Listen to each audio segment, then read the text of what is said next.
আজ হয়তো একটা ভুল বলে ফেলছি, মিথ্যা বলে, হতেই পারে, কিন্তু লাগাতার মিশা কথা কথা বুঝছেন নি আমার কথাটা? প্রত্যেকদিন মিশা কথা, প্রতিদিন বুঝি মানুষের সুদ খায়, প্রতিদিন বুঝি ওজনে কম দেয়, প্রতিদিন বুঝি কাস্টমারের ঠকা। এটা কি মুসলমান?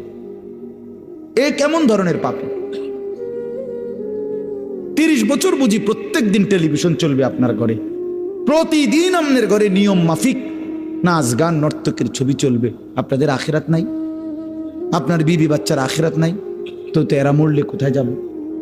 এদের পরিণতি কি হবে? আর আমি বাবা হিসাবে, অভিভাবক হিসাবে কি দায়িত্ব পালন করলাম? খাট পালং আর সোফা, ফার্নিচার, কাঁচের প্লেট আর নুনের বাটি, এটাই ছিল জিম্মাদারি না? একজন মুসলমানের দায়িত্ব তার স্ত্রী সন্তানের জন্য এই শুধু খাট পালং আর সোফা ফার্নিচার ব্যবস্থা করা, এই তো না?